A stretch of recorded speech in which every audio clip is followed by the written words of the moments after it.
what happens in every society, what happens in an individual life, what happens in the country at large, actually comes from the level of the thinking or reasoning of the people.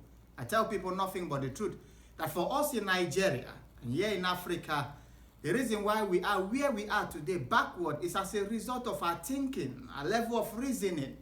I tell people that election in Nigeria started far back as 1923.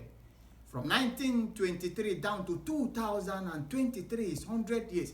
It's a very lengthy, long period, 1 century, that if we in Nigeria would have think right, we would have streamlined our processes of election. But I tell people that nothing changed the 2023 electoral process and that of the 1923 electoral process. Because our politicians in 1923 were campaigning based on religion. They were campaigning based on tribe. The voters were voting based on religion, based on tribe, and based on ethnicity.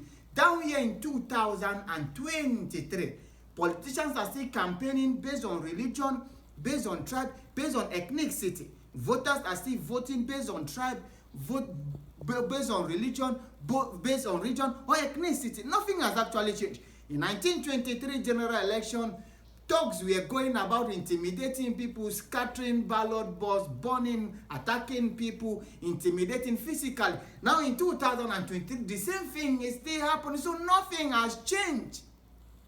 You see, young youth are still being slave to politicians, going to destroy ballot papers, carry arms to do thuggery, and all sorts of violent extremism in our electoral processes. Even after 100 years, the electoral umpire is still counting election result manually as it was done then in 1923. So the 2023 election is nothing to talk about because it's still the same way how it was done in 1923. So we have not progressed, but rather we are actually going forward, backward. I don't see anything. For this election, INEC actually spent close to $1 billion US. I'm not missing word. You can charge me to court or arrest me for this statement. I tell you, INEC spent close to $1 billion US.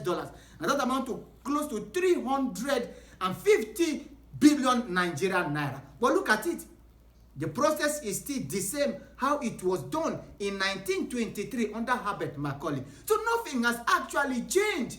Politicians in the state level are making what I call criminal laws to catch their opponent or other opponent political party. You can see extremism. Voters cannot go out freely to exercise their franchise. People are not free to come. People are still scared to go out and vote on election day, even after 100 years down.